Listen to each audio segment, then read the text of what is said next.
Alright, welcome everybody to a new, very short, basic series called Space Engineers Beginner's Guide. Decided to put these together because I've had some comments from friends who have got the game that they're a little bit confused about how to get started, and whilst the original game did come with a couple of tutorials, well, at least when I picked it up it did. There's no real tutorials available now. There is a campaign which people claim or say is a tutorial. A lot of people also say that it's actually more of a demo than it is a tutorial. So I thought I'd just run through some very basic stuff as to how to play this game. Now, when you first load the game, this is pretty much what you come up with. Continue game most likely won't be highlighted on your new install of the game. I've only got that because I've got several games already saved, so it lets me just quick start back into the last one that I last was playing. Now from here we'll just go into new game. Now there's two different methods of playing this game. There is creative and there is survival. Now a lot of people I've also heard refer to Space Engineers as Minecraft but in space, and I'm going to categorically state right now, it is not. Minecraft, well, the only similarity between the two games, I believe, in my opinion, is that they are both sandbox games. In other words, you've got an open world, you can do what you like. That's, as far as I'm concerned, where the similarity ends. Minecraft basically caters to a certain group of people, whereas Space Engineers goes a little bit differently, down a different path, in my opinion. Again, everything's just my opinion, and I'll let you draw your own conclusions as you get into playing the game yourself. So in here we've got the first jump campaign. They call it a tutorial, some call it a demo. Personally, never played it. I'm not a big campaigner type player. I don't play online generally. I'm a single player, single offline. Potentially I could eventually, maybe one day, I don't know, when I get around to it. Let's do a friends game or something similar with a very small server, maybe set up my own personal server, maybe, I don't know. But at this stage I'm just quite happy playing it as a single player game. I find it quite enjoyable for that. Mostly when you're going to start a new game, you'll come under custom games, and you'll see we've got several custom base worlds to start from. We've got several easy starts: easy start alien, Earth, green, Mars, moon, space. All of these are pretty much the same. They just start you on a different environment. Like this one is an alien world. Gravity on the alien world is 1.1 standard G. Earth, of course, is like starting on Earth. Mars is like being on a Mars. The moon is like being on the moon. Space and easy start green, both these scenarios, they just start on an asteroid out in space. Again, there's several pirates. I'll say lots of, depends on what you encounter. Pirate bases are set up. Automatically send drones if you have them enabled under advanced options. We'll get to that shortly. So you can get wave after wave of little enemy drones coming in, pummeling your station with Gatling fire, shooting you with Gatling fire, and you've got to compete against or combat against those. You'll notice in here we've also got this new Drop Dead arena. Again, never played that. I believe that's more focused at an online type game, a multiplayer thing. Crestrid ship is basic scenario. You've been on a ship, it's crashed into an asteroid. Your task is to basically rebuild or survive and build up and everything and go from there again. Again, I've only played that briefly. What else we got down here? Empty world, as the name implies, is dead empty. There is no planets. There is asteroids. You can set up your asteroids, but you don't have to. You can leave them you have a look in here, you can actually set them to none, so it is just dead empty space. There is no asteroids, there's no planets. That is ideal for just basic creative build. There's nothing to get in the way. It's just totally empty space, unlimited. Go for it. Lone Survivor gives you a single platform on an asteroid. Again, there's no immediate threats nearby, but with drones turned on and encounters and cargo ships, you do get a lot of fly-through of pirates and other type. Well, that will be enemy craft if you get too near them. Rival platforms is definitely a competitive one. It's you against another platform. You pick which side you want to be on when you start. And then star system is a basic solar system. There's 3 planets. There's Earth, Mars and Alien World. Each one has got their own moon.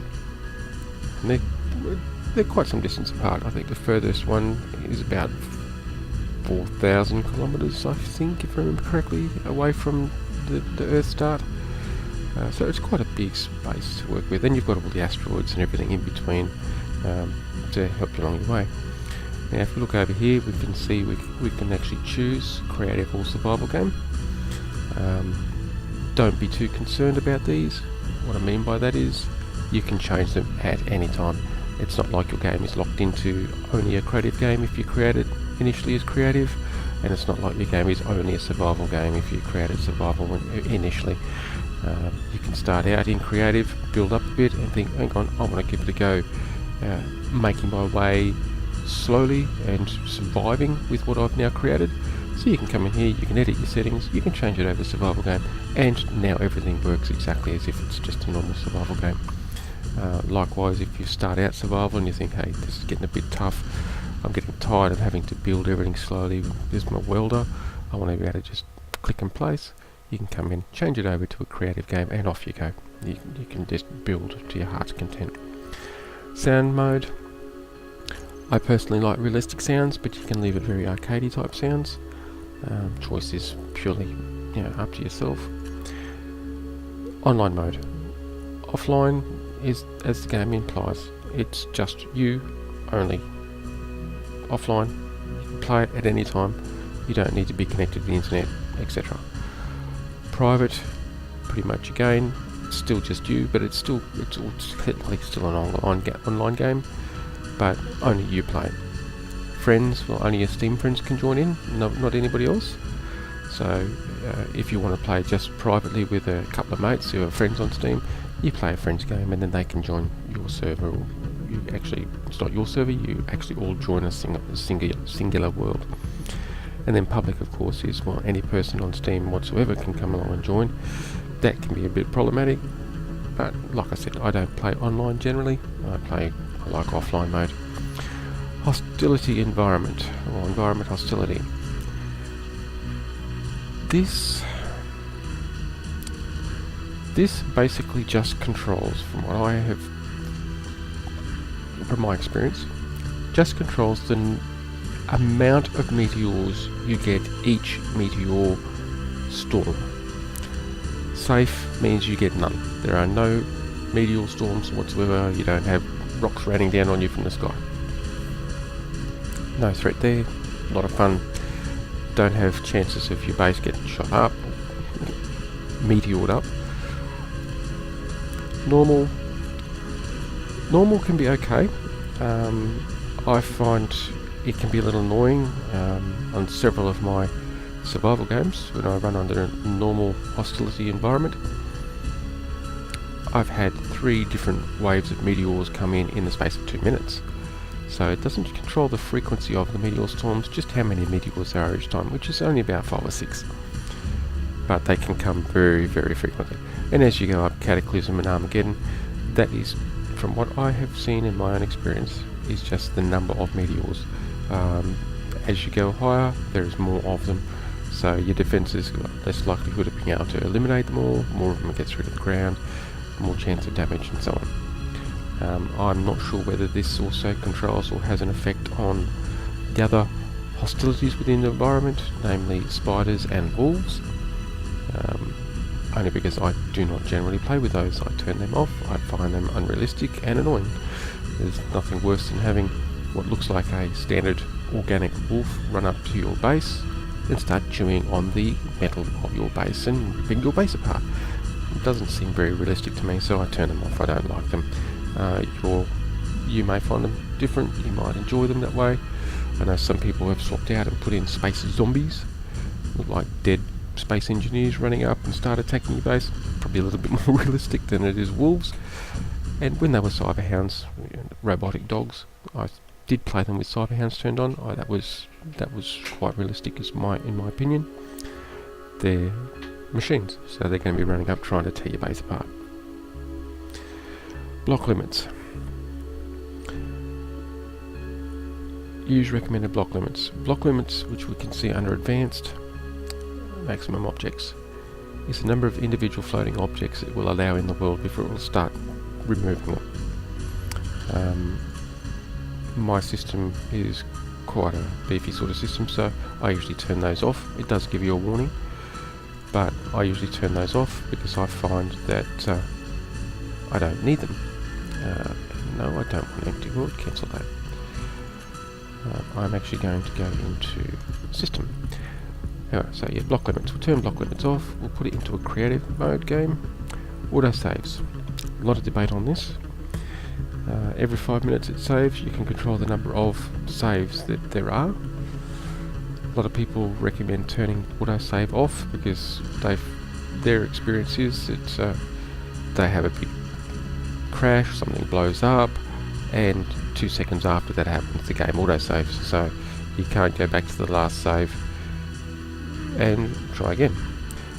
That said, since there are multiple saves that it keeps, you can, in an offline way, you can close the game, you can go into your Space Engineers directory, into your saves directory, you can go into the backups, and you'll find the number of backups that you've told it to keep sitting there, and you can literally copy and paste the contents of a previous backup in the set back into your current game and roll back 5 minutes.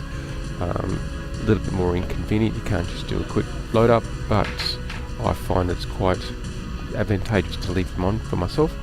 Other people suggest turning them off and just saving frequently. Mods. Now, as you can see, I've got several here already. Some are offline mods, hence the folder. Some are online.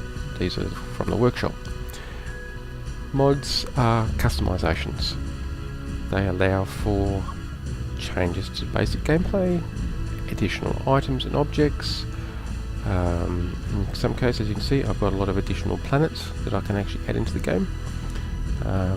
One of which, my favourite, is this one here, Real Mars.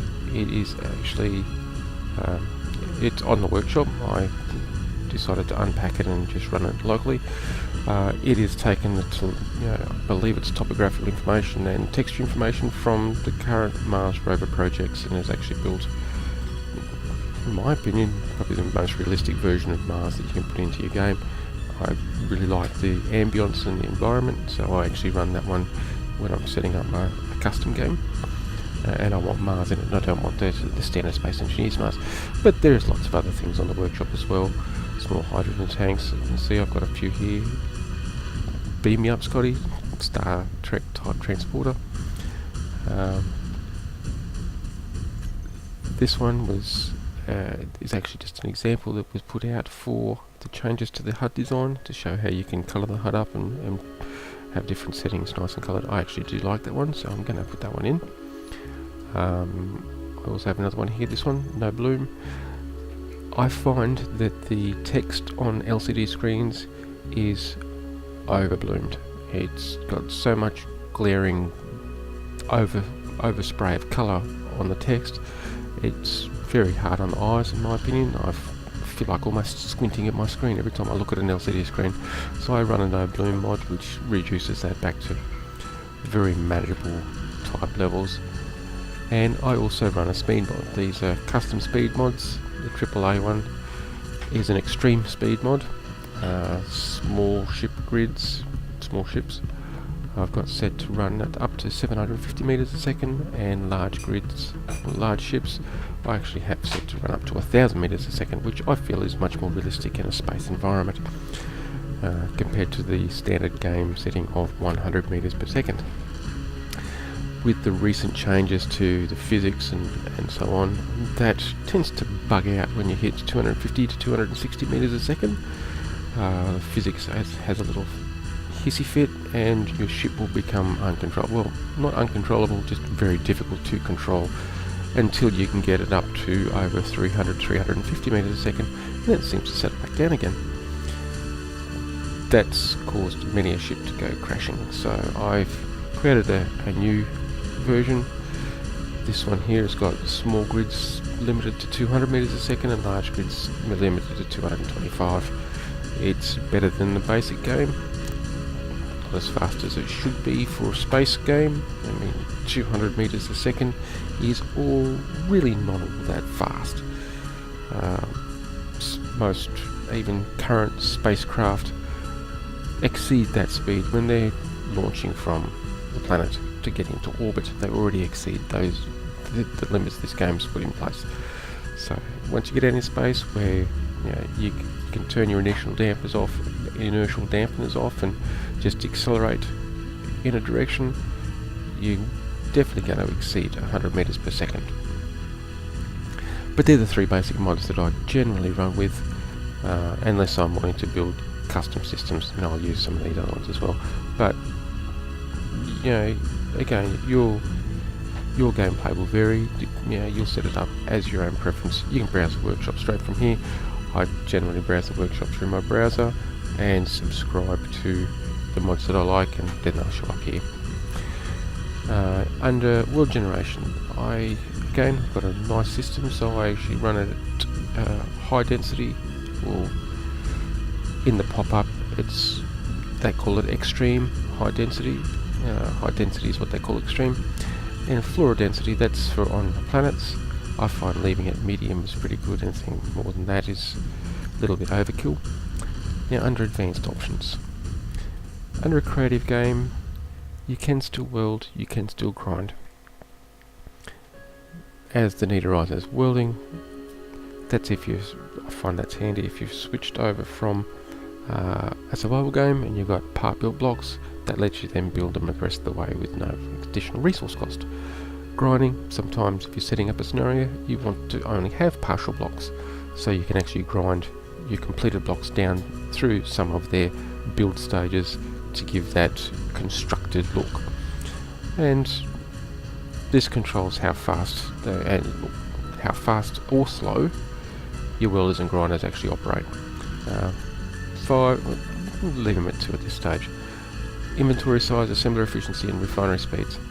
They're used for survival games. We can flick over here and we can see. For a new beginner, I would suggest setting them at 10 times. That way things happen faster, you can carry more. As you become more experienced with the game, you can then turn these back down to, say, 3 times, or even take it right the way down to realistic, which is tediously slow and difficult. But you might want that challenge, so we'll just leave it on a creative game. Max objects is actually handy. It will actually start removing items after this hits this limit, even though we've got the limits turned off. All that means is it will let us build more than that, but it will start culling or cleaning up the oldest objects first once we exceed this limit, rather than giving us a hard limit and stopping us from actually adding more items in when we hit that limit. This is our backup saves. The default of 5 I find again is very good, so we'll just leave it at that. Max ship size we've disabled. That also comes into play when it comes to our blocks and so on before. They're disabled, we don't need to worry about them. World size unlimited. You can go anywhere, do anything, not limited. Down here, delete respawn ships, auto healing. Some of these are self-explanatory. Enable spectator. Allows you to change into a spectator camera. It's a ghost-like camera that can travel anywhere at varying speeds. You can actually go from planet to planet very, very quickly. I usually like to turn that on, especially in a creative game. It allows you to check things out, move around, without having to drag your body around with you at times. Copy and paste is essential if you're wanting to deal with blueprints or delete grids quickly. Reset ownership. This will reset every object in the game to owned by nobody. That's not owned by you, it's not owned by pirates, it's a neutral. We'll get into ownership shortly. Maybe not this episode, but we will cover ownership of objects and blocks and how it affects your gameplay. Thruster damage, well, your thrusters can actually do damage to players, can do damage to other blocks. On the landing pad, you sit there with a big thruster firing against a steel block, it's going to damage the steel block. Turn that off, not a problem. Permanent death, I don't normally like that one. I leave that one off.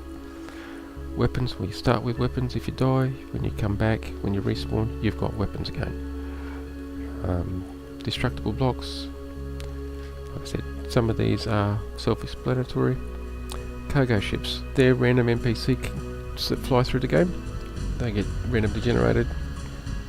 I like them turned on, there's nice atmosphere. In-game scripts, okay, they're called programmable blocks, as the pop-up says. We'll cover that at some stage. Enable oxygen. As the pop-up sort of does explain a lot of these as well. Air tightness. This one is turned off by default. I like to turn it on. Notice it does actually give you a performance warning. I find it more realistic. If you want to create a spaceship where you can take your helmet off when you're out in space, you need to have your spaceship to be airtight. It has to have vents so that it can generate, so you can get oxygen in there. You have to have oxygen generators to generate that oxygen, and so on. That I find adds to the immersion of the play. Unsupported stations I leave off. I find that is a bit annoying at times. It depends on what you're building, but we'll leave that off at this stage. Enable jetpack. Okay, enable drones. These are pirate drones. These are randomly generated from certain pirate bases to come and attack you if you come within sensor range of those bases. They're enemies. Drones, enemy craft, enemy ships. I like them turned on. If you come too close to a base, expect to be attacked. But wolves and spiders, I turn them off. Don't like them. I think they're distracting from the gameplay myself, personally. Okay, so that's got it basically set up. We'll call it Star System. I'll just give it a name. SE Beginner's Guide. Ep1, Episode 1. And let's jump into the game. Now, it's been a while since I've actually jumped into the Solar System, Star System game. Some iterations you would start in a nice big yellow ship that's got a basic refinery and assembler in it, in low orbit, so you're at risk of actually crashing because it's only got ion thrusters, and ion thrusters don't actually work in atmosphere. Well, not very efficiently once you get lower atmosphere anyway. In this case, no, we're not. We're just going to start in our spacesuit, which I believe will put us in the middle of an ice lake on the planet. So we'll see how that goes. Now remember, we are in a creative game, so it is full sandboxed. We can build anything with a simple click of a button.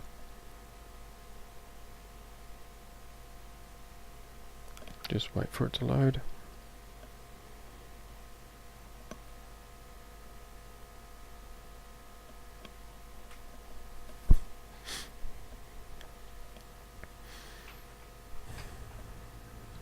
Oh no, we start in space, in a spacesuit.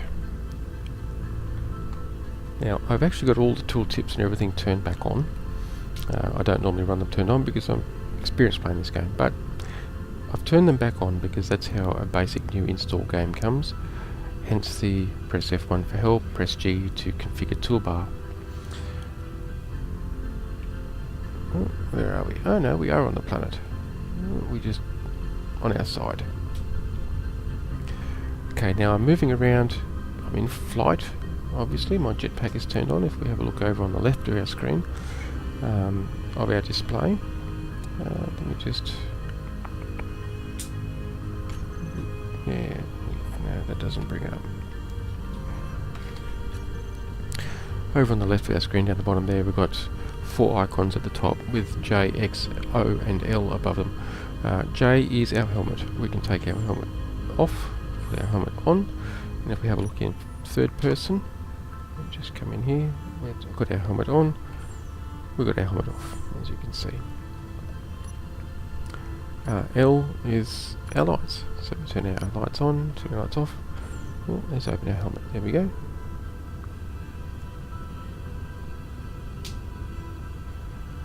And in fact, just so that this is much more visible for you, I'm going to change over to one of the spectator cameras, which is a long way away. We're over there somewhere. So that's... I know there is a key to actually bring you back, but I'm not going to worry about finding that right now. Alright, O is broadcasting. Our jetpack, our suit, has actually got a little antenna built into it. We can actually broadcast. That basically turns the suit antenna on and off. If your antenna is turned off, you cannot communicate with local grids through our interface window or control panel window, which I'll cover shortly. With it turned on, you can. And X is our jetpack. At the moment it is turned on. If we turn it off, what have we got beneath us? Some rocks. If we turn it off, we will fall. We'll turn it back on. There we go. Yay! Alright. Basic controls to move around. We've got A. It's standard WASD keys. W moves you forward. S moves you backwards. A moves you left. D moves you right. To go up and down, like I was just before, we don't have to use that jetpack to come down, by the way. Spacebar to move up, to fly upwards, and C on your keyboard to fly back down. We're not falling, we actually control flight. Now we've also got roll left and roll right, which is Q and E. Q to left, E to right, Q, E. And if you look at the thruster output on our jetpack, it'll give you an idea of where our orientation is. You can see it's thrusting down towards the gravity centres to hold us on our side, and so on. We can also just rotate on our centre axis, and they are your left and right arrow keys, and it just spins around. You can also roll up and down, or pitch up and down, and that's your up and down keys. Rather than using your mouse, you do the same thing with your mouse. You can move left and right with your mouse, roll up and roll down with your mouse, see, right the way upside down even. And you can do that with the arrow keys as well, see, right the way over. Now you've seen me already flick from first to third person a couple of times. That is V on your keyboard. First person, third person. You can also move in and out, zoom in and out from your character. That is, you press and hold your Alt key on your keyboard and use the wheel mouse wheel I should say, to zoom in and out. Now your Alt on your keyboard is quite useful even in first person. Press Alt and move your mouse around. You're actually moving and looking around, especially up and down. You're not actually moving your character up and down, as you can see. We're actually just looking up and down. If you're turning left and right, of course, it does turn your whole character, not just your head. When you're flying around in a cockpit or in a flight control seat, you actually will turn your head left and right and look around. Now, for the moment, let's see if we can find somewhere to settle down.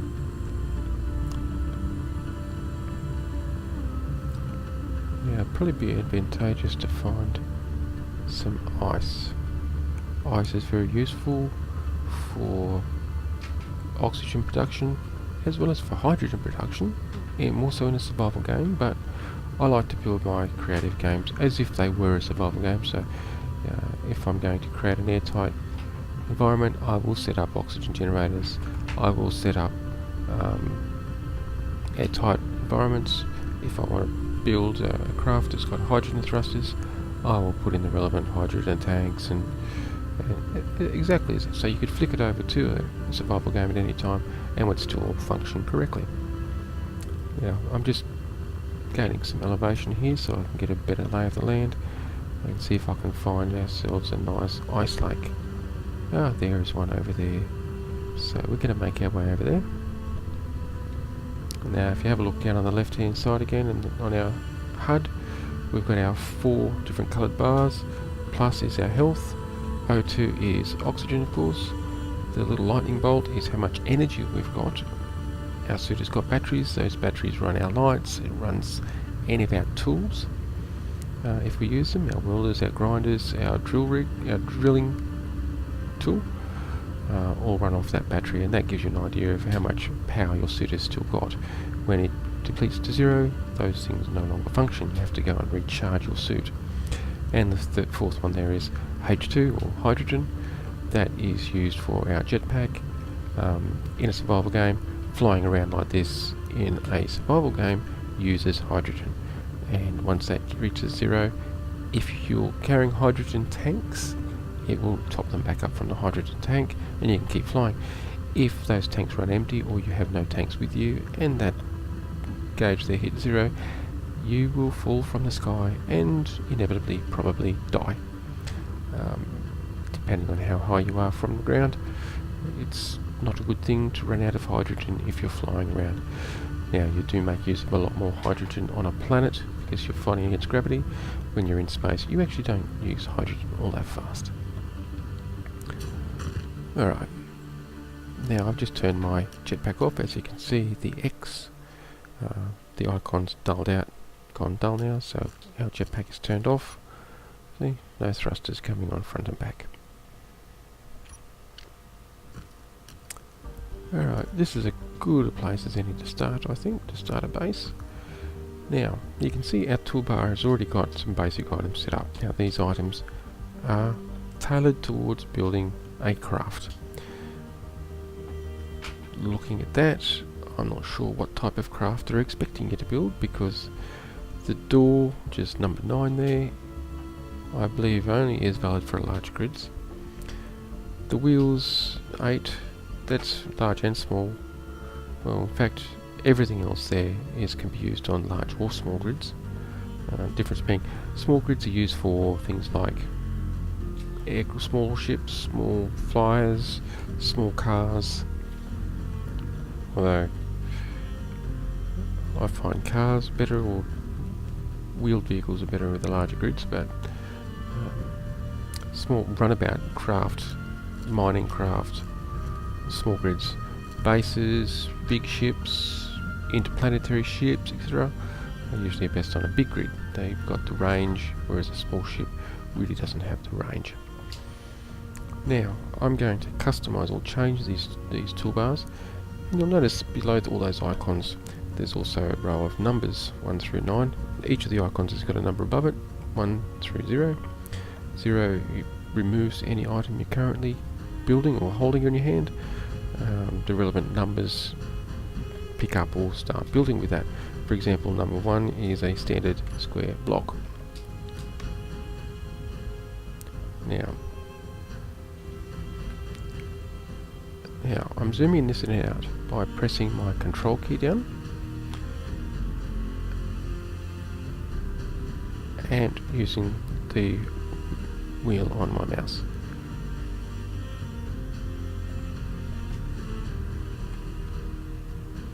So it lets you actually build further away, so you got much bigger range. You can build way out there if you want, or you can build way in here. I find you set the range as is required anyway.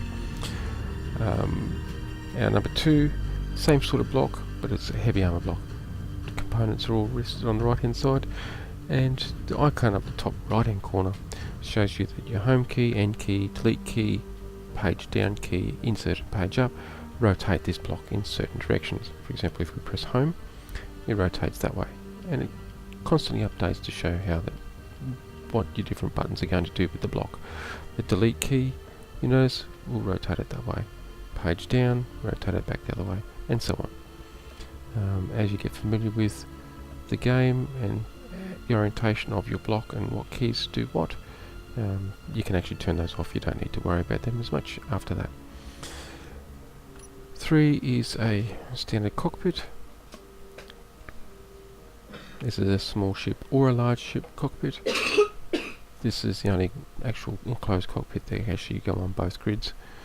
The other one is a flight seat, which we'll see shortly. But let's customize our toolbar. Getting back to our toolbar, of course, let me just 0 to empty our hands. Below our actual icons for our different tools, there is another row of numbers, 1 through 9, with number 1 highlighted. These are additional toolbars. As you can see, 2 through 9 have got nothing in them. Now, a lot of people find it difficult to actually change to these. I find the easiest way is to use the quick keys on your keyboard. The quick keys in this case are comma for left and full stop for right, or your left and right angle brackets, whichever way you want to look at the keys. That allows you to set up different layouts and different tools based on your need. One could be for base building, 1 and 2 potentially, because you'll have a lot of items to add to your base. 3 might be for small grids or small ships. 4 might be for large ships and space stations. I don't know, you'll pick as you go. But for now, let's just reconfigure number 1 here. Now, as the tooltip suggests, G to bring up the toolbars. Configure the toolbar, and this is our list of available blocks and tools. Now, to remove them off our bars down the bottom here, we can just right-click them. Right-click, bing, bing, bing, they're gone. To add an item to it, there's 2 ways you can do that. You can drag down onto your toolbar, or you can double-click the item from up in the top here, and that will add it to the first available empty slot. When they're all full, every time you double-click a new item, it will keep adding it in onto number 9. It will just keep overriding the last one with the last item you double-clicked. So, to build a base, we need basic blocks to put down. Everything's all basic blocks, walls, floors. It's a good start. We need a form of power. We can start with a battery or a solar panel, a small reactor, which is a single 1 block size reactor, a large reactor, which is a 3x3 cubed block reactor. We will eventually need a medical room. If you do die, say you change it to a survival game, if you die, you will respawn back at a medical room. If you don't have a medical room, you're going to have a bit of trouble respawning back at your base. Cryo chamber. It's a long distance habitat for spaceships. I've not found much of a use other than from environmental look, but it's there. Passenger seats. Passenger seats are great for people to be able to sit down. If their energy is getting low, it will also recharge their suit from the power source of whatever platform that's attached to, whether it's a static grid or a base, a space station, whether it's a ship, small or large grid, that will actually attach to both size grids. A remote control unit lets you actually remotely control ships through an antenna, whether it be a close range antenna of your suit or an antenna you've added onto the base. And that can be controlled through a base antenna, through a control station or flight seat. Else we already saw the cockpit. There is also a fighter version of the cockpit. These are our 3 different thruster types. Hydrogen thrusters are good for getting into space. Atmospheric thrusters or turbine jets will only get you so high before they become inefficient, can't get you any higher. In fact, a craft is liable to crash back down to the planet before they'll re-engage and give you enough thrust to get back up again. Ion thrusters are only good really once you're in space. Anything from about, what did I find, depending on the weight of your ship, anything from about 0.6 G down, they can be effective. 0.3 G and less is when they actually start getting some efficiency behind them and actually start working properly. Gyroscopes are needed for all types of ships. makes it very difficult to control a ship without a gyroscope. When you're on a planet or even at an asteroid in space near asteroids, an ore detector lets you detect different types of ores within certain ranges, depending whether it's a large or small grid. Depends on whether it's only 50 meters, I think it is, for a small grid, or 150 meters, I think, if I remember correctly, for a large grid. Antennas let you communicate back and forwards up to 50 kilometers for a large grid. I think it's only 5 kilometers for a small grid. Laser antennas have got a much bigger range, of course. And we've got other things here: refineries, assemblers, and weapons,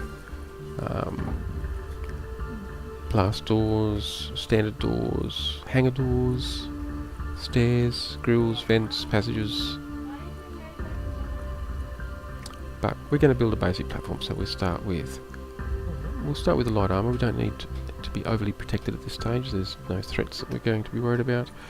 We want a small reactor for power.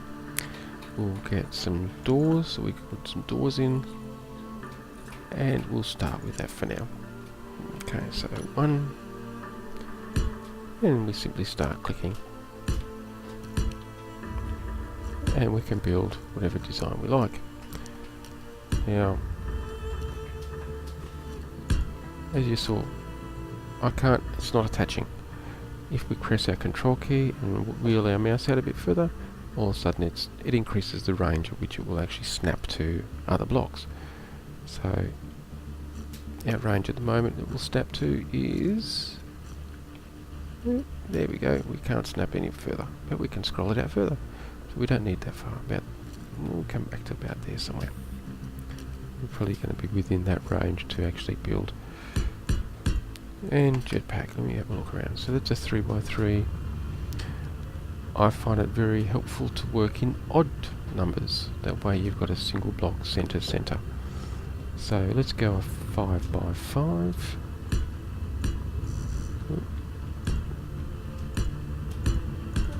So just an extra row all the way around. We'll create as a 5x5 block. Now there are other faster ways of building blocks. That's individual placement where the center is there. If you want to do a whole row, you can press your control key down, press your left mouse button as if you're going to place, and then drag, and all of a sudden now we're building a row of items. So you can, as you can see, it shows you how many you're actually building at the same time. Right click will remove an item. Now it doesn't have to be armor block to armor block. I can change to my reactor and go, hang on, I don't want that armor block there. If I right click, it removes the armor block, the thing that it's apparently locked onto. Now the other way we can actually build is a whole plane, a sheet, and that's control and shift together, and then click and drag, and now we're creating a two-dimensional plane. And as you can see, it changes based on our orientation to that initial start block. So we're going to go along here, we want to go 3 by the 5 across.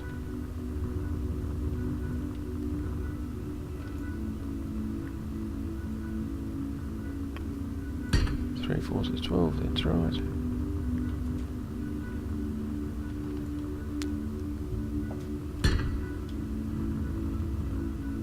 Okay, and last one.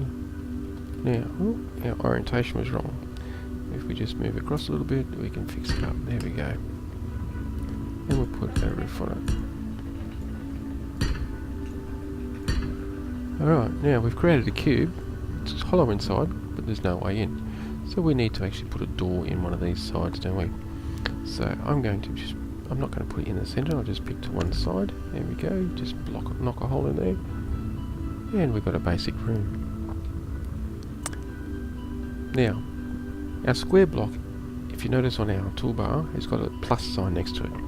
That plus sign against any of the items in our menus here, these pluses here, and here, here, here, and you can see several items have got pluses next to them. That indicates that there are multiple grouped items underneath that. For example, our atmospheric thrusters. We've got large thrusters and standard thrusters. Our blocks, we've got light armor block, light armor slope, corner, inverted corner, and so on. To access those, rather than actually having multiple different blocks in your toolbar, they've grouped them all under a single one. You use your wheel on your mouse again. Every time you scroll, it flicks through them, and it just keeps cycling through each one. And our block guide up the top right hand corner there then shows you the orientation, how to change that orientation. See, we can change and rotate it. Now we want to be able to get into this space, so we'll put it just a slope there, and that way if we're sitting on the ground we can walk up into our base. It's a little harder to jump up. Now we'll add a door. That's the basic door. It's a big sliding door. That track on the bottom, big U-shaped track, that indicates the way the door is going to slide. So it'll open and slide up against the walls on either side. If we scroll our wheel mouse, we'll come to our mouse wheel, I should say. We'll come to our second type of door, which is a standard door.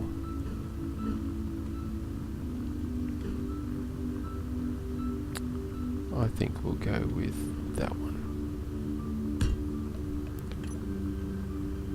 Now, the red markers indicate that the door is non-functional. We can come in here, we've highlighted the door, we hit F to activate something, and as you can tell, it's not activating. That is because we have got no power on this grid at all, and everything needs power.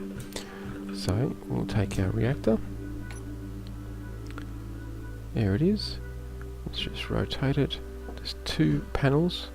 They are conveyor panels. They also let you interface to the inventory within the reactor itself. There's only the two. Okay. So we'll put it that way. We've got an empty conveyor panel on top we can plug into, and on the front which we can access to. And now we notice it all goes green over here. And now when we press F to activate, the door will close. F to activate again, it will open up. Now in a creative game you do not actually need to put any fuel in the reactor, just having the reactor is enough. But in a survival game you would need to stock this nuclear reactor, as the name implies, with uranium ingots. Uranium is an ore you can find. You can then refine it through a refinery into ingots, and that then goes into here to actually power your reactors. But for now I don't need it because we're in a creative game, and it will power things just by being connected to it. The green indicates that it's actually active, by the way, just like it was over here. Now, this little panel on the side is a control interface panel. You access that by pressing K, either on there or even on the main inventory access, which is the connector here. Again, like the door, F to activate that, and it brought us into our inventory. From here, as you can see, we can change over to our control panel. Information about this grid, information that we can control here. We can rename the grid because we own it. Factions, if there are other factions, as you can see, there's pirates and spiders. Pirates we will see probably at some stage. Spiders we shouldn't see, I've turned them off. Comms, this is for online games or friend servers, friends games. You can chat back and forth, so you can actually see a history of that. And GPS coordinates, will make use of those at some stage. That lets you just keep track of locations of items within your game. So the main ones we'll use is inventory, to see our inventories of ourselves and any grid we're connected to. Control panel is the settings for the different items on our grid. Production, which we have no assemblers at this stage, that then lets you queue up your assemblers to build certain objects, whether it be an automatic rifle, whether it be a grinder, a welder, or a drill, or any of those sorts of items. That's what you do through your production, which we can't see at this stage. It takes refined ores which are being refined into ingots then uses those ingots or combinations thereof to build components. Components can be things like motors and displays and computers and solar panels and batteries and battery components and things like that. So for now, under control panels, we can turn individual blocks on and off. We can turn them on and off from showing up in this list. Now it's graded out, as you see. That's because show hidden blocks. If you turn that off, we no longer see it. It's there, we just can't see it anymore. So just turn it all back on. We can rename the item through here.